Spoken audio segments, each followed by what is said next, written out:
वक्रतुंड महाकाय सूर्यकोटी समप्रभ निर्विघ्नं कुरु मे देवो सर्वकार्येषु सर्वदा. पुंडलिक वरदाहरी विठ्ठल श्री ज्ञानदेव तुकाराम. पंढरीनाथ भगवान की जय. माऊली ज्ञानेश्वर महाराज की जय. जगद्गुरु संत तुकाराम महाराज की जय. सब संतन की जय. माऊली महावैष्णव ज्ञानोबारायांच्या परमश्रेष्ठ अशा ज्ञानेश्वरी ग्रंथाचं चिंतन करत आपण दुसऱ्या अध्यायाच्या 127 क्रमांकाच्या ओवीपर्यंत आलोत, ज्याच्यामधून भगवान श्रीकृष्ण परमात्मा सत्य काय आणि असत्य काय या दोघांचा विचार इथं करताना दिसत आहेत. कारण मनुष्य प्राण्यानं जन्माला आल्यानंतर सत्य काय आणि असत्य काय यांचा विचार नेहमी केला पाहिजे.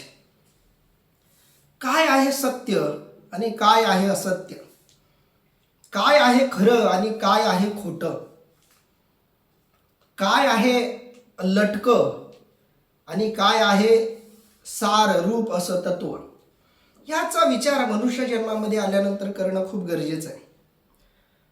थोडक्यात सांगायचं झालं तर ज्याला काळाची मर्यादा आहे त्याला आपण असत असं म्हणतो.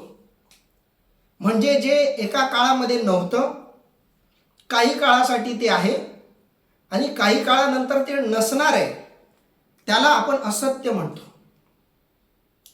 आणि सत्य आपण त्याला म्हणतो जे कालही होतं, आजही आहे आणि उद्याही राहील. ज्याला काळाची मर्यादा बांधू शकत नाही त्याला आपण सत्य म्हणायला हवं. या दृष्टीनं विचार केला तर माऊलींनी दिलेले जे दृष्टांत आहेत त्या दृष्टांताच्या भाषेमध्येही आपल्याला हे समजून घेता येईल.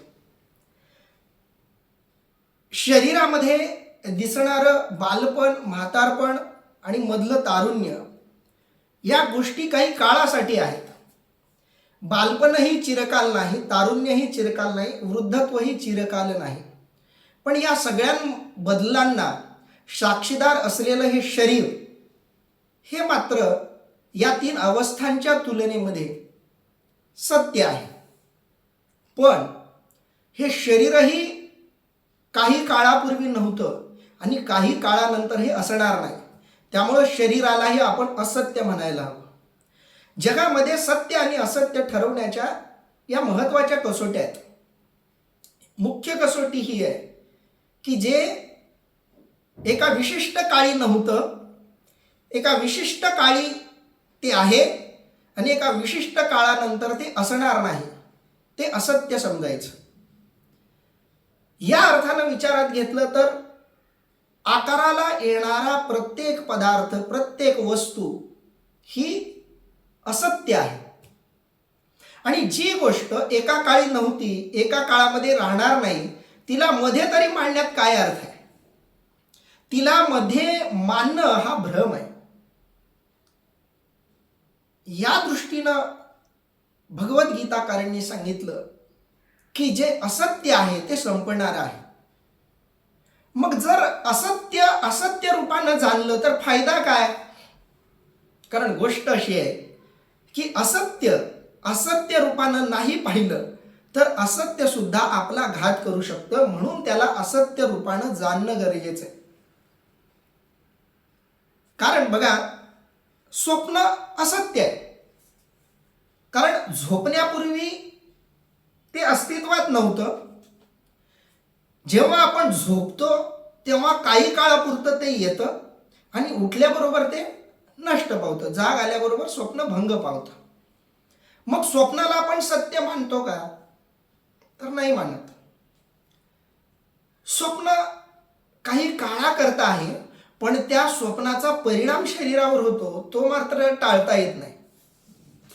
कारण स्वप्न कितीही जरी खोटं आहे असं आपण म्हणालो तरी स्वप्नामुळं आपण घाबरतो, स्वप्नामुळं अंगाला घाम येतो, स्वप्नामुळं हृदयाची धडधड वाढते. बऱ्याचदा स्वप्नामुळं माणूस एकदम दचकतो. स्वप्न जरी खोटं असलं तरी स्वप्नाचा परिणाम मात्र सत्यामध्ये उतरतो. भयानक स्वप्न जर पडायला लागली तर हृदयाचे ठोकेही वाढतात. कधी कधी भयानक स्वप्न पडून माणूस दगावण्याची शक्यता नाकारता येत नाही. म्हणजे स्वप्न जरी असत्य असलं तरी ते सत्याचा परिणाम करू शकतं, बाधा करू शकतं. म्हणून आपण जे असत्य आहे त्याला जाणणं खूप गरजेचं आहे. आणि असत्याला जाणणं हा सत्याला जाणण्याचा पहिला मार्ग आहे. कारण जोपर्यंत आपण खोट्याला खरं मानत राहू तोपर्यंत आपण खऱ्याला खरं मानण्याच्या दृष्टीनं प्रवासही सुरू करू शकणार नाही. मी अज्ञानी आहे याची जाणीवच जर आपल्याला झाली नसेल, मला जे कळतंय, मला जे जाणवतंय, मला जे अनुभवाला येतंय तेच सत्य आहे, हा भ्रम जर आपण पोसत राहिलो तर आपण खऱ्या ज्ञानापर्यंत कधीच पोहोचणार नाही. खोट्याला खरं मानलं की आपोआपच खरं खोटं ठरत असतं. कारण खऱ्याला पर्याय नसतो. दोन खरे कधीच असू शकत नाहीत, खरं एकच असतं. तुम्ही खोट्याला एकदा खरं मानलं की तुम्ही खऱ्याला खरं मानूच शकत नाही. म्हणून खऱ्याला खरं या रूपामध्ये जाणण्यापूर्वी खोट्याला खोटं या रूपामध्ये जाणणं खूप गरजेचं आहे. एखाद्या माणसाला 2 आणि 2 5 होतात हा भ्रम आहे, तर त्या माणसाच्या मनातला 2 आणि 2 5 होतात हा भ्रम आधी काढावा लागेल.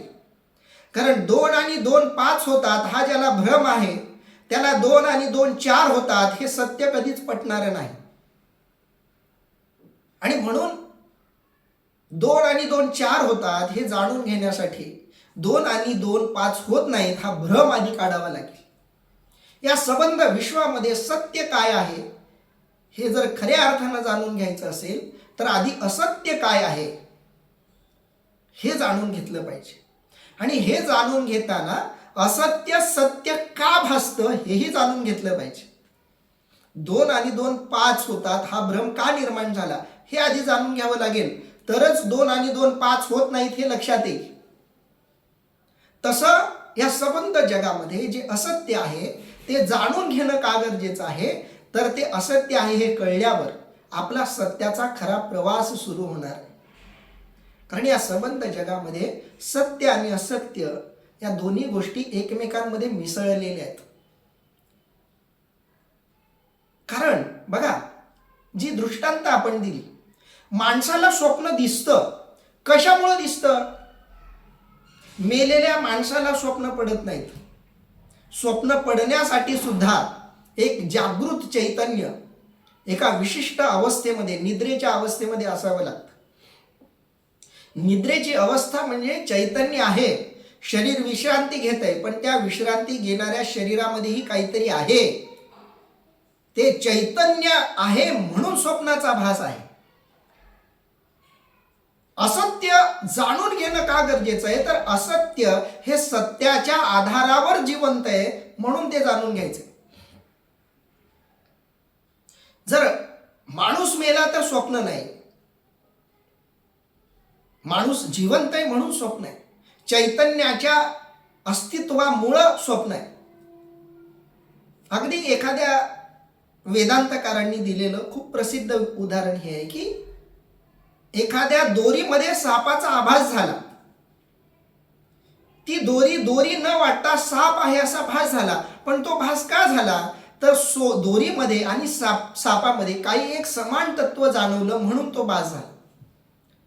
मृगजळामध्ये जळाचा भास का झाला, तर विशिष्ट अशा वातावरणामुळं परिस्थिती अशी निर्माण होते की या डोळ्याला समोर पाणी आहे असं दिसतं, ते पाण्यासारखं दिसतं म्हणून त्या मृगजळाचा भास होतो. असत्य जर असत्य म्हणून दिसलं असतं तर त्याच्यापासून भ्यायचं काही कारण नव्हतं. असत्यापासून घाबरणं किंवा असत्याला जाणणं का गरजेचं आहे, कारण असत्य हे सत्याच्या आश्रयानं राहतं म्हणून असत्य असत्य रूपानं जाणून घेणं गरजेचं आहे. मी एक गोष्ट ऐकली की एक आईला 2 मुलं होती. गोष्ट प्रत्यक्षात घडली नसावी, पण ही गोष्ट बरंच काही शिकवून जाते म्हणून ती गोष्ट चिंतनात घ्यायची आहे. एका आईला 2 मुलं होती. एकाचं नाव होतं सत्य, एकाचं नाव होतं असत्य. आणि ही दोन्ही सत्य आणि असत्य यांना आईनं आधी वेगवेगळे कपडे नेसवायला सुरुवात केली. कारण दोघांचा चेहरा वेगळा, चेहऱ्याची ठेवण वेगळी, रंग वेगळा होता, बराच भेद होता दोघांमध्ये.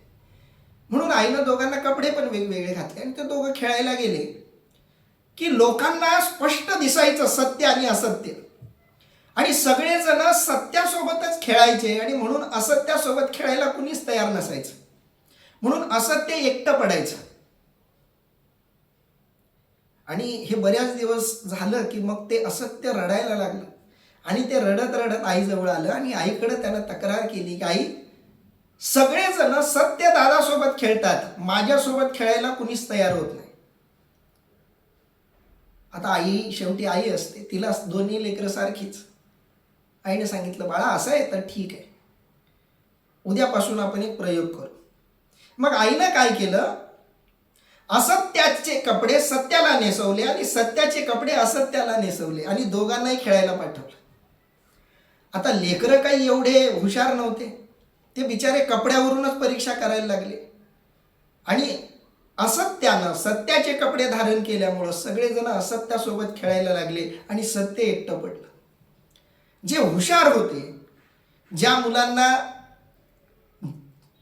सत्य असत्याच्या कपड्यापेक्षा सत्य दिसतं कसं, सत्याचं खरं रूप काय आहे हे जाणून काही जण सत्याकडे गेले, त्यांच्याबरोबर सत्य खेळायला लागलं. सत्यही आनंदित होतं की माझ्याबरोबर कमी जण जरी खेळत असले तरी त्यांचं माझ्यावर प्रेम आहे, त्यांनी मला जाणून माझ्याबरोबर ते खेळतायत. असत्याला संख्यात्मक बळ मिळालं कारण असत्याबरोबर खेळणारी जास्त मुलं होती. त्यामुळे असत्यालाही आनंद झाला, सत्यालाही आनंद झाला आणि आईची समस्या मिटली. ही गोष्ट प्रत्यक्षात कधी घडली की नाही माहीत नाही, पण प्रत्येक जीवाच्या संदर्भात ही घटना मात्र सत्यात उतरताना दिसते. अनेक जण सत्य काय असत्य काय न जाणता सत्याचं पांघरून ओढलेल्या असत्यासोबतच रमतात आणि परिणामी दुःख भोगतात. स्वप्नाला सत्य मानायला लागतात, दोरीला साप मानायला लागतात, मृगजळाला पाणी मानायला लागतात आणि परिणामी आयुष्याच्या शेवटी फक्त दुःख आणि शून्य वाटायला येतं, पदरात काहीच पडत नाही. कारण असत्याला सत्याचा आधार आहे, सत्याच्या आधाराशिवाय असत्य जगू शकत नाही. जसं माणसाची सावली माणसाशिवाय नाही, सावलीशिवाय माणूस असू शकतो. एक गोष्ट लक्षात घ्या, असत्याला जसा सत्याचा आधार लागतो तसा सत्याला असत्याचा लागत नाही. सत्याला कशाच्याही आधाराची गरज नाही, सत्य स्वयंभू आहे. सत्याला स्वतःच्या पायावर उभं राहण्याची ताकद आहे. कुबड्या घेण्याची गरज फक्त असत्याला पडते. म्हणून बघा, पापी लोक, वाईट लोक सुद्धा मी वाईट आहे असं म्हणत नाहीत, ते आपल्या वाईट कृत्याचंही समर्थन करायला लागतं. एखादा दुसऱ्याला मारत असेल, मारणं ही गोष्ट वाईट आहे हे कळत असूनही लोक त्याचंही समर्थन करायला लागतात.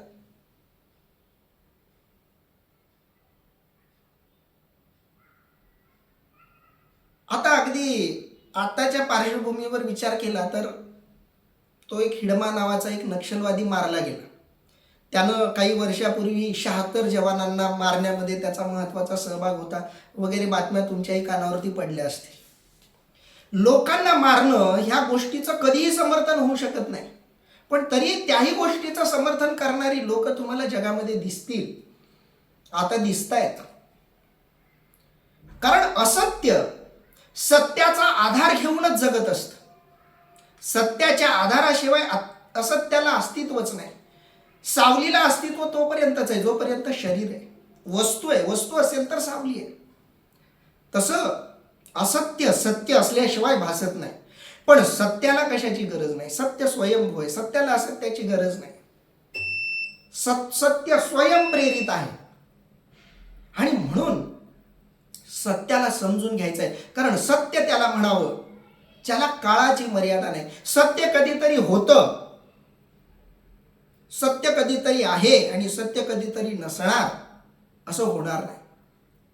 म्हणून सत्याबद्दल आपण फक्त आहे इतकाच शब्द वापरतो. आहे, मी म्हणालो होतो आत्म्याबद्दल वस्तू हा शब्द का वापरला. वस्तू हे अस्तित्वाचं सूचक आहे आणि वस्तू आहे, आत्मा आहे तो कधीतरी होता किंवा कधीतरी नसणार असं होणारच नाही. तो सत्य सनातन आहे, अविनाशी आहे. पण या दोघांची सरमिसळ झालेली आहे. या सगळ्या विश्वामध्ये उपाधी आहे. या उपाधीमध्ये गुप्त रूपानं चैतन्य वसतंय. बाकी सगळं जे डोळ्याला दिसतंय तो भ्रम आहे, ते सगळं असत्य आहे. कारण ते काही काळापूर्वी होतं. ही सगळी सृष्टी निर्माण झाली. विज्ञानही सांगतं की सृष्टी निर्माण झाली आणि विज्ञानच सांगतं की कधीतरी ही सृष्टी संपणार आहे, बदलणार आहे. ती बदलते आहे. पृथ्वीचा अक्ष सुद्धा कलतोय. विज्ञानानं सिद्ध केलं की पृथ्वीचा अक्ष कलला आणि म्हणून पर्यावरण सगळं बदललं.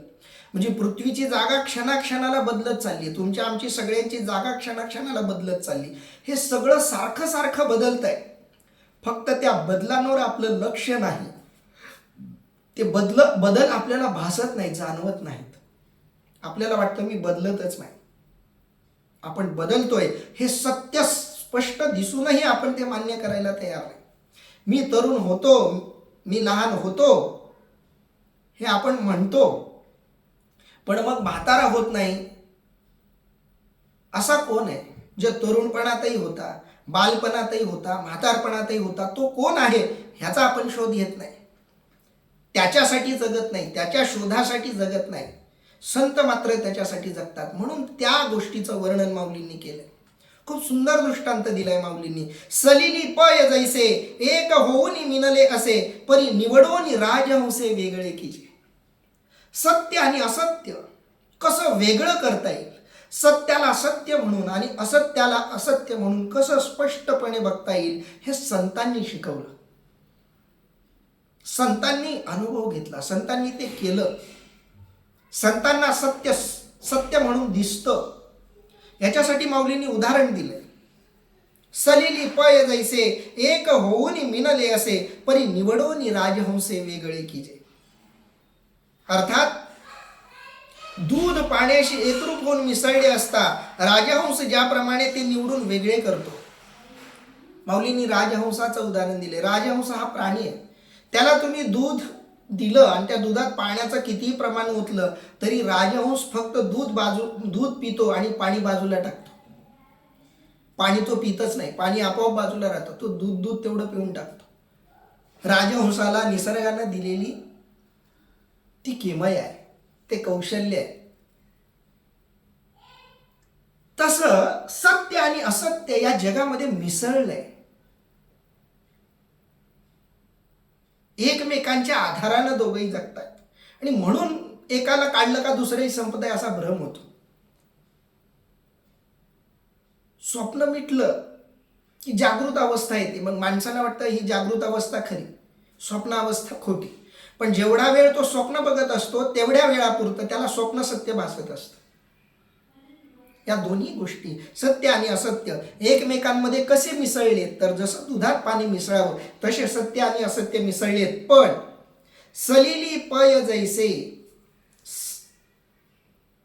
सलील शब्दाचा अर्थ होतो दूध, पय शब्दाचा अर्थ होतो पाणी. सलिली पय जैसे, दूध आणि पाणी ज्याप्रमाणे एक होऊन मिनले असे, एक होऊन जातात, एकमेकात मिसळतात. मिनले म्हणजे मिसळणं. एक होऊन मिनले असे, एक होऊन मिसळून जातात. परी निवडून राजहंसे वेगळे कीजे. पण राजहंस मात्र त्यांना वेगळं करतो. किंवा दुसरं उदाहरण माऊलीने दिलंय की अग्निमुखे किडाळ तोडून या चोखाळ, निवडती केवळ बुद्धिमंत. किंवा चतुर्बुद्धीने दही घुसळले असता, अथवा चतुर सोनार अग्नीच्या सहाय्याने हिणकस धातू जाळून टाकून शुद्ध सोने वेगळे करतो. की अग्निमुखे किडाळ, किडाळ म्हणजे डागाळलेलं. तोडून या चोखाळ शब्दाचा अर्थ आहे शुद्ध. निवडती केवळ बुद्धिमंत. किडाळ म्हणजे डागाळलेलं सोनं. सोनं जेव्हा शोधलं जातं तेव्हा ते एखाद्या सोन्याच्या खाणीमध्ये वगैरे सापडतं. मग ती खाण कुठं असते तर डोंगराळ भागात, जंगलात, पृथ्वीमध्ये असते, जमिनीमध्ये असते. जमिनीमधून ते सोनं जेव्हा काढलं जातं, खाणीतून बाहेर काढलं जातं, तेव्हा ते लगेच वापरायला काढता येत नाही, कारण त्याच्यामध्ये डागाळलेलं ते असतं.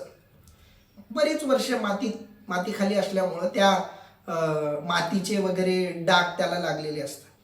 मग आपण काय करतो की ते सोनं घेतलं जातं, त्याला आधी धुतलं जातं, त्याच्यावर विशिष्ट प्रक्रिया केली जाते, मग त्याला जाळलं जातं. जाळणं ही शुद्ध सोन्याला बाजूला करण्याची मुख्य प्रक्रिया आहे. एकदाच सोनं वितळलं की त्या सोन्यातलं जे जे काही अशुद्ध आहे ते सगळं आपोआप बाजूला निघून जातं. आणि एकदा ते सगळं बाजूला निघून गेलं की मग शुद्ध सोनं आपल्या दृष्टीला पडतं. की अग्निमुखे किडाळ, अग्नीच्या मुखामध्ये किडाळ म्हणजे डागाळलेलं सोनं.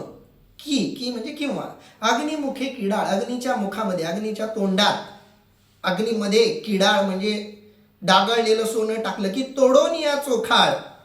मग त्याच्यातलं जे काही अशुद्ध आहे ते सगळं तोडून बाजूला करून चोखाळ म्हणजे शुद्ध, चोखाळलेलं शुद्ध असं सोनं निवडती केवळ बुद्धिमंत.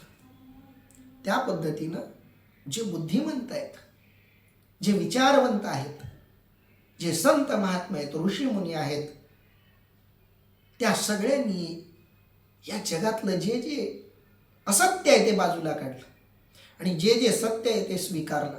सोनारानं अग्नीच्या तोंडात देऊन खरं सोनं बाजूला काढावं, तसं संतांनी सारासार विचाराच्या अग्नीत, साधनेच्या अग्नीत, तपाच्या अग्नीत, संत साहित्याच्या मंथनाच्या अग्नीत, संत साहित्याच्या आराधनेच्या अग्नीत सत्य आणि असत्य यांना टाकलं. असत्याला जास्त आयुष्य नसतं. असत्याचं आयुष्य क्षणिक म्हटले, असत्याला क्षणिक म्हणता येईल. सत्य जे आहे ते अविनाशी आहे आणि जे असत्य आहे ते नाशिवंत आहे. आणि म्हणून त्याला संपवण्यासाठी खूप काही वेगळं लागत नाही. स्वप्नाला नष्ट करण्यासाठी वेगळं काही लागत नाही. जागृत अवस्था आली की स्वप्न आपोआप संपतं, त्या क्षणाला संपतं. कितीही मोठं कितीही पक्क स्वप्न असू द्या, जागृत अवस्थेचा छोटासा वारा, जागृत अवस्थेची छोटीशी उपस्थिती त्या स्वप्नाला संपवून टाकते. प्रकाश थोडासा आला की सावली संपून जाते. थोडंसं लक्षपूर्वक बघितलं की दोरी म्हणून दिसते, तिच्यातला सापाचा भास दूर होतो, भ्रम दूर होतो. थोडंसं लक्षपूर्वक बघितलं की मृगजळ आणि जळ याच्यातला फरक कळायला लागतो. आणखी एक उदाहरण माऊलींनी दिलंय याच्यासाठी. ना तरी जाणीवेच्या आयनी करिता दधी कडसनी मग नवनीत निर्वाणी दिसे जैसे. आता तिसरा दृष्टांत माऊलींनी दिलाय बघा. पहिला दृष्टांत राजहंसाचा की जो दूध आणि पाणी वेगळं करतो. दुसरा दृष्टांत सोनाराचा जो घाण डागाळलेल्या सोन्यातला शुद्ध सोन्याचा भाग अग्नीच्या मुखात ते डागाळलेलं सोनं देऊन शुद्ध सोनं बाजूला काढतो. हा दुसरा दृष्टांत. आता तिसरा दृष्टांत काय देत आहेत माऊली बघा. किंवा चतुर्बुद्धीने दही घुसळले असता शेवटी जसे लोणी दृष्टीच पडते. ना तरी जाणीवेच्या आयनी, जाणीवेच्या, जाणीव शब्द खूप महत्वाचा आहे. माऊलींनी वारंवार हा शब्द वापरलाय. ना तरी म्हणजे किंवा, जाणीवेच्या आयनी, जी जाणीव आहे, आयणी म्हणजे बुद्धी, जाणीवेची बुद्धी आहे, जाणणारी बुद्धी, मंद बुद्धी नाही. सत्य काय असत्य काय हे जाणण्याची इच्छा असलेली जी बुद्धी आहे ती बुद्धी. ना तरी जाणीवेच्या आयनी करिता दधी कडसनी. दुसरं उदाहरण माऊलीने काय दिलंय बघा. करिता दधी कडसनी, दह्याची कडसनी करणं, मंथन करणं. जेव्हा दह्याचं मंथन होतं, मंथन करून मग नवनीत निर्वाणी, निर्वाणी म्हणजे शेवटी, नवनीत म्हणजे तूप, दिसे जैसे, ज्याप्रमाणे दही घुसळलं, ताक बाजूला पडतं तरी घुसळत राहिलं, लोणी बाजूला पडतं घुसळत राहिलं की त्याच्यातून तूप निर्माण होतं. ते तूप जसं माणूस बाजूला काढतो आणि बाकीचं सगळं ताक वगैरे बाजूला टाकून देतो. शुद्ध तूप जसं आपण ग्रहण करतो, सेवन करतो. हा तिसरा दृष्टांत. बघा, दुधामध्येच दह्याची, ताकाची आणि लोण्याची आणि तुपाची सुद्धा लक्षणं असतात. दुधामध्येच हे सगळं दडलेलं असतं, पण आपल्याला ते वेगळं करता यायला पाहिजे. हे सगळं विश्व त्या दुधासारखं आहे, ज्या दुधामध्ये पाणी पण मिसळलेलं आहे, त्याच दुधामध्ये नवनीत पण आहे. एक दृष्टांत राजहंसाचा, तो दुधातलं पाणी बाजूला काढतो, आणि दुसरा एखादा गवळ्याचा, जो त्याच्यातलं तूप बाजूला काढतो. तसं संत बुद्धी चातुर्यानं मंथन करून, मंथुनी नवनीता तैसे घे अनंता, वाया व्यर्थ कथा सांडी मारू. माऊलींनी हरिपाठामध्ये म्हटले, मंथुनी नवनीता तैसे घे अनंता. ज्या पद्धतीनं मंथन करून नवनीत बाजूला काढतो, मंथनाशिवाय नवनीत नाही. तूप मिळवायचं असेल तर मंथन करावं लागेल, परिश्रम करावे लागतील. परमात्मा सहज मिळत नाही, परिश्रम करावे लागतील, विचार करावा लागेल, चिंतन करावं लागेल, मनन करावं लागेल, निधिध्यासन करावं लागेल. हे घडल्यावर सत्य असं स्पष्ट दिसायला लागतं. प्रयत्न केला तरी असत्याचा स्पर्श मग होऊ शकत नाही. ना तरी जाणीवेच्या आयनी करिता दधी कडसनी, मग नवनीत निर्वाणी दिशे जैसे. आणखी एक दृष्टांत माऊलींनी दिलाय, चौथा दृष्टांत, की भूस बीज एकवट, उपनिता राहे घनवट, तेथ उडे ते फलकट जाणू आले. शेतकऱ्यांचा सामान्य दृष्टांत माऊलींनी परत दिलाय. किंवा एकत्र झालेले धान्य व फोलकट पाखडले असता फोलकट उडून जाते व सारभूत धान्य राहते असे समजून येते. जुन्या काळातले शेतकरी जे धान्य मिळायचं, त्या धान्यामध्ये बराचसा कचरा असायचा. धान्य जाड असतं, कचरा जे फलकट वगैरे असतं ते बारीक बारीक असतं, वजनानं कमी असतं. मग काय करतात शेतकरी, ते सगळं एकत्र घेतात, उंच असं काहीतरी बांधतात, थोडंसं उंच असं, त्याच्यावर उभं राहून ते सगळं धान्य घेऊन वरून खाली सोडतात. मग हवा ज्या दिशेनं वाहते त्या दिशेने टाकलं की धान्य जाड असल्यामुळं ते खाली पडतं, आणि वाऱ्याच्या वेगामुळं जे फलकट आहे ते सगळं आपोआप निघून जातो. फलकट तो संसार येथे सार भगवंत, तुकोबारायांनी म्हटलं. या विश्वामध्ये फलकट काय आहे? संसार आहे, विकार आहेत, ते फलकट आहे. फलकट होतो संसार, येथे सार भगवंत. भगवंत हा सार आहे, चैतन्य, ब्रह्म, आत्मा, परमात्मा, हे सार आहे, हे सत्य आहे, आणि बाकी सगळं असत्य आहे. आणि ते असत्य जे सत्याला चिकटून आहे ते बाजूला कसं करायचं, याच्यासाठी दिलेला हा चौथा दृष्टांत आहे. की भूस बीज एकवट. भुसा जो काही कामाचा नाही, फेकून देण्याच्या लायक आहे, पण तो बीजामध्ये एकवटलेला आहे. की भूस बीज एकवट. बीज म्हणजे काय? धान्य. आता ते धान्य खाण्यासाठी वापरा किंवा पेरणीसाठी वापरा. माऊलींनी तर पेरणीच्या दृष्टीनं हा दृष्टांत दिलाय. की भूस बीज एकवट. ते जे धान्य आहे, जे बीज रूपाला योग्य होण्याच्या लायक आहे, ते भुसामध्ये मिक्स झाले, मिसळलंय. की भूस बीज एकवट, उपनिता राहे घनवट. उपनिता, उपनिता म्हणजे हा जो आपण शब्द वापरतो ना, पाखडणं. त्या सुपामध्ये पण बायका, त्यालाही एक शब्द आहे, पाकडणं. सुपामध्ये तांदूळ, त्याच्यात कचरा वगैरे असला धान्यात, तर ते सुपामध्ये बायका घेतात आणि त्या सुपाला अशा विशिष्ट पद्धतीनं वर फेकतात धान्य किंवा जे काही पदार्थ आहेत मध्ये, की जे चांगलं चांगलं आहे ते अलीकडे येतं आणि कचरा जो खडा वगैरे येतो पलीकडच्या बाजूला येतो, आणि मग तेवढा बाजूला टाकतात. खेड्यातल्या बायका त्या बाबतीत खूप हुशार असतात. अगदी तो दृष्टांत माऊली देतात. की भूस बीज एकवट, उपनिता राहे घनवट. जर आपण त्याला उपनिता, उपनिता म्हणजे पाखडणं, पाखडल्यानंतर तेथ उडे ते फलकट, जे उडून जाईल ते फलकट जाणवा. आणि उपनिता राहे घनवट. राहे घनवट घनवट शब्दाचा अर्थ आहे सारभूत धान्य जे हवंय त्याला म्हटलंय घनवट. घनवट म्हणजे ज्याच्यामध्ये घनता आहे. घनता आहे म्हणून ते फायद्याचं आहे. आणि उडे ते फलकट, उडून जातं ते फलकट आहे, त्याच्यामध्ये घनता नाही. ज्याच्यात घनता नाही त्याचा फायदा नाही. ज्याच्यामध्ये घनता आहे ते घनवट, जे सारभूत धान्य आहे. उपनिता म्हणजे ती प्रक्रिया केली. उपनिता ही प्रक्रिया आहे धान्य आणि भुसा यांना वेगळं करण्याची. ती प्रक्रिया केली की सारभूत धान्य मिळतं आणि फलकट ते उडून जातं. जाणव आली, हे आपोआप कळतं. जे उडून जातं ते फलकट असतं. जे संपणारं आहे ते असत्य आहे. आणि संपणारं आहे हे वेगळं शोधण्याची गरज नसते. 2 मिनिट थांबा, आपला ऑडिओ थांबला असेल. मी परत 1 मिनिटात येतो.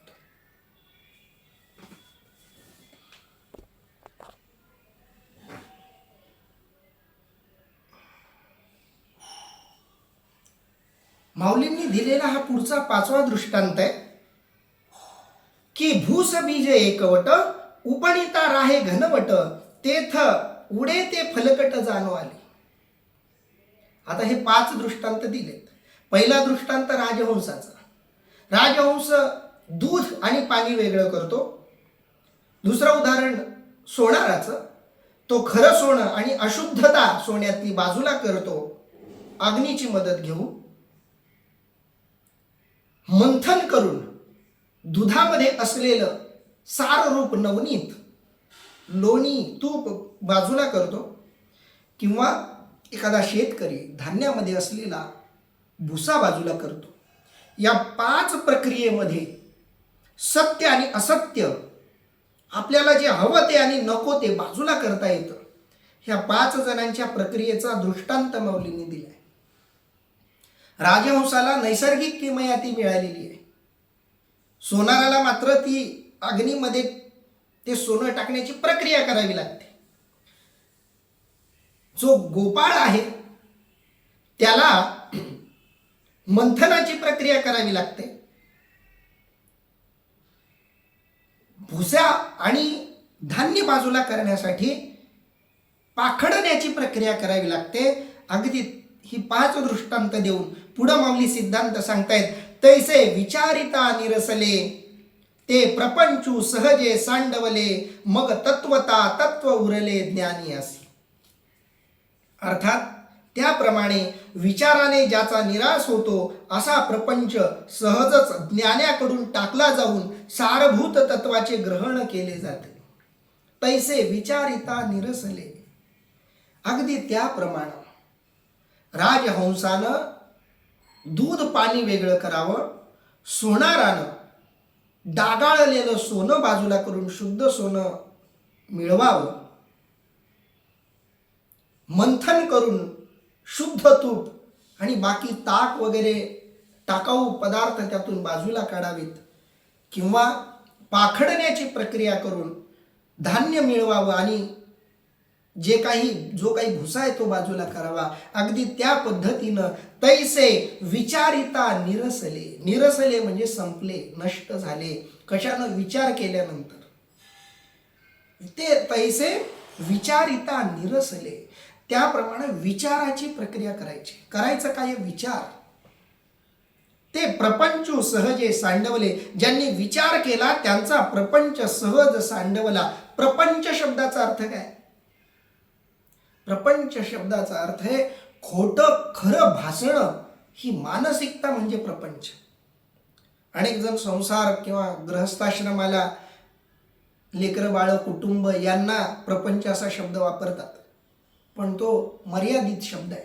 संतांना कधीही संसाराचं कुटुंबाचं वावगं नव्हतं. त्यांनी कधीच कुटुंबाचा तिरस्कार केला नाही.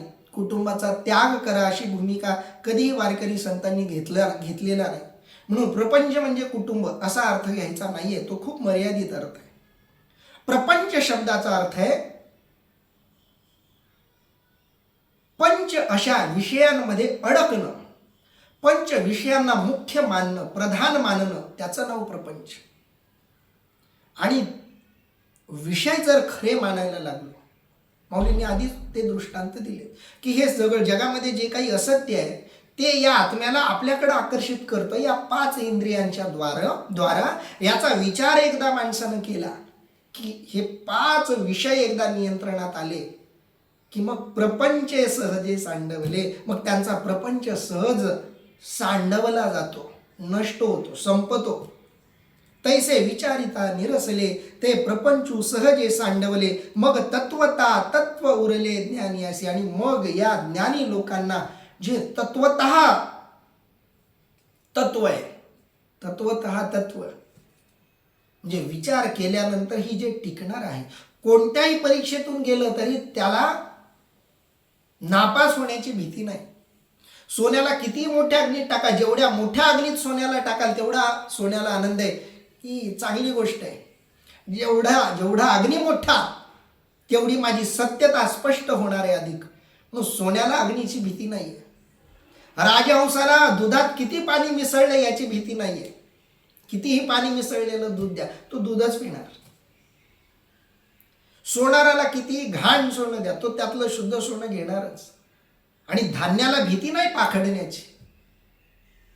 जे खराब झालेलं धान्य आहे तेच एखाद्या वेळी कचऱ्यामध्ये निघून जाईल. धान्याला भीती नाही, खऱ्या धान्याला, की पाखडण्याच्या प्रक्रियेमध्ये माझा नाश होईल, तसं होणारच नाही.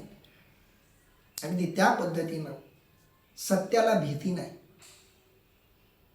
आणि म्हणून ही प्रक्रिया संत करतात. आणि मग तत्वता तत्व उरले ज्ञान यासी, म्हणून अनित्याच्या ठाई तया आस्तिक्य बुद्धी नाही, निष्कर्षु दोहीही देखला असे. अर्थात म्हणून त्यांनी दोहोचाही नित्य आणि अनित्य यांचा निर्णय पाहिला असल्यामुळे अनित्य पदार्थांच्या ठिकाणी त्यांची सत्यत्व बुद्धी नसते.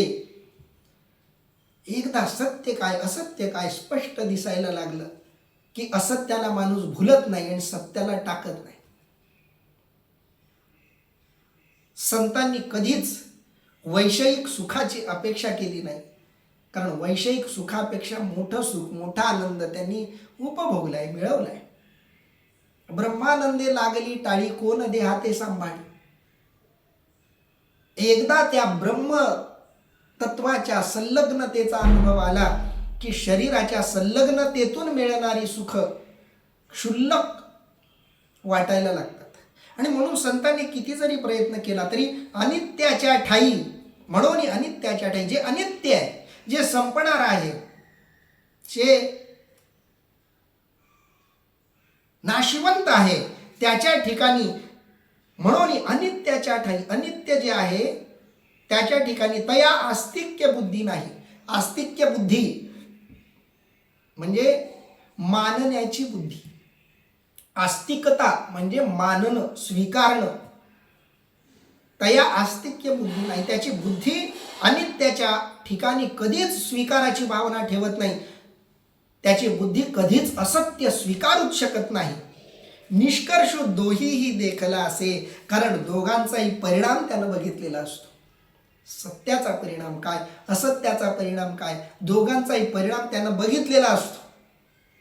तो परिणाम त्यानं मागच्या जन्मात बघितला असेल, या जन्मात बघितला असेल, पण त्याला असत्याचाही परिणाम माहिती आहे, कारण असत्याचा परिणाम म्हणूनच तो जन्माला आलाय. म्हणून जो जन्माला आलाय त्याला असत्याचा परिणाम माहिती आहे, पण सत्याचा परिणाम अनुभवाला नाही. बघा, सत्याचा परिणाम अनुभवाला आला की आपोआपच असत्याच्या परिणामात आपण रमत नाही. अभिमन्यूला लहानपणी, द्रोणाचार्यांचा मुलगा अभिमन्यू, त्याला त्याची आई पाण्यामध्ये पीठ कालवून द्यायची आणि तेच दूध आहे असं पिऊन तो मोठा झाला. पण एके दिवशी द्रोणाचार्य वगैरेंच्या सोबत राजमहालात गेल्यावर त्याला खरं दूध प्यायला मिळालं. खरं दूध पिल्याबरोबर आधी तर तो बोलला, हे दूधच नाही, तुम्ही मला दुधाच्या नावाखाली दुसरंच काहीतरी भलतंच पाजताय. पण त्यांनी समजून सांगितलं, अरे बाळा, हे खरं दूध आहे, तू आजपर्यंत पित होतास ते दूध नसेल, कारण ज्या अर्थी तू ह्या दुधाला दूध नाही असं म्हणतोयस, या अर्थी तू आतापर्यंत खरं दूधच बघितलेलं नाहीयेस. पण तरी अश्वत्थाम्याला पटेना. मग एक तर्क दिला, ठीक आहे, जाऊ दे, तू स्वतःच विचार कर, तुला कोणती चव चांगली वाटते. आतापर्यंत तू दूध म्हणून जे पीत आलास त्याची चव तुला आवडली का आज तू दूध म्हणून जे पिलंय त्याची चव चांगली वाटते तुला? त्यांना सांगितलं चव तर ह्याची चांगली आहे, मग आता तूच ठरव खरं दूध कोणतं. आणि मग तो घरी गेला, आईला सांगितलं, आई मी आज खरं दूध पिऊन आलोय, मला आज खरं दूध पाहिजे. आईनं सांगितलं, बाळा आपली परिस्थिती नाहीये खरं दूध पिण्याची, खरं दूध मी तुला देऊ शकत नाही. ही कथा आहे घडलेली, महाभारतामध्ये आलेली, अनेक संतांनी ही कथा सांगितलेली आहे. ज्याला खरं दूध प्यायला मिळालं तो पिठात कालवलेलं दूध पुन्हा कधी पिणार नाही. ज्याला सत्य दृष्टीस पडलं तो असत्य कधीच स्वीकारणार नाही, त्याच्या दृष्टीला ती सवय झालेली असते. आता आम्ही एक उदाहरण आठवलं मला सहज म्हणून सांगतो. आम्ही मराठीचे प्रूफ रीडर, मराठीचा मुद्रित शोधक म्हणून मी काम करतो. आमच्या पुढं एक वाक्य आलं की त्या वाक्यातलं शुद्ध काय अशुद्ध काय लगेच डोळ्यासमोर येतं. कोणती वेलांटी पुढं दिली, कोणती वेलांटी चुकीची दिली, कुठं आकार विल्ले राहिलेत, विरामचिन्ह राहिलेत, हे लगेच लक्षात येतं. आणि मग लगेच आम्ही शुद्ध काय अशुद्ध काय बाजूला काढतो. अशुद्ध स्वीकारतच नाही, मग स्वीकारताना ते शुद्ध रूपातच स्वीकारतो, सवय लागली. अगदी तसं प्रत्येकाला आपापल्या क्षेत्रातलं जे काही कौशल्य असेल, एखादा स्वरामध्ये गाणारा, त्याला एखादा माणूस भेसूर गाणारा दिसला की लगेच कळतं हा भेसूर झालाय. स्वराचं ज्ञान असलेल्याला भेसूर स्वर लगेच कळतो.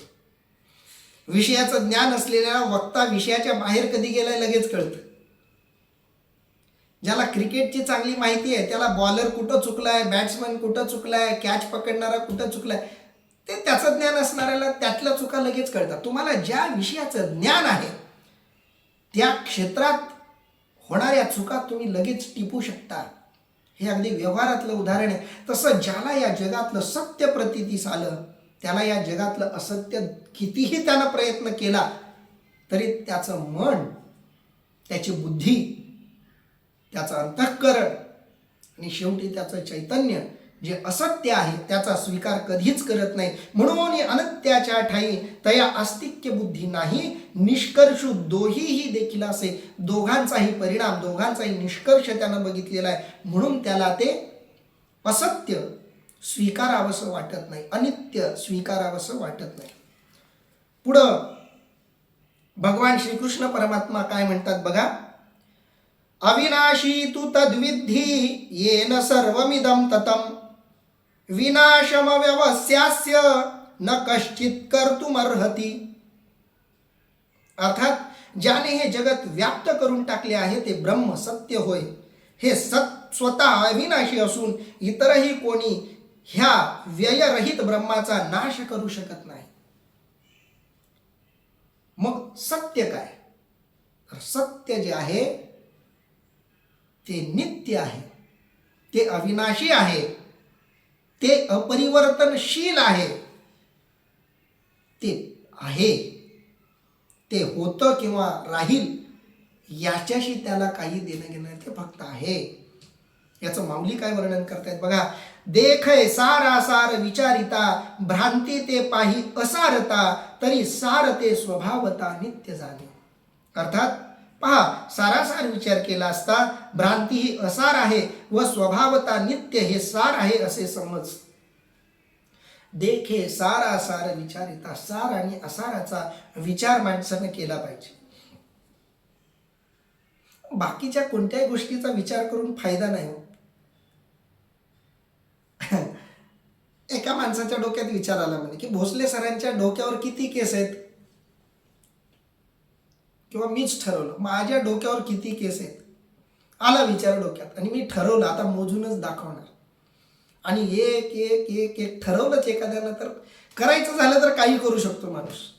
एक एक एक एक केस काढून मोजले जरी कितीतरी दिवस जातील, वेळ जाईल, सगळं बऱ्याचदा हिशोब मिक्स होईल वगैरे, सगळं करून काढला हिशोब की भोसले सरांच्या डोक्याला एवढे एवढे केस आहेत. फायदा काही आहे का त्याचा? कळली संख्या, एवढे लाख एवढे करोड केस आहे डोक्यावर, फायदा आहे का काय?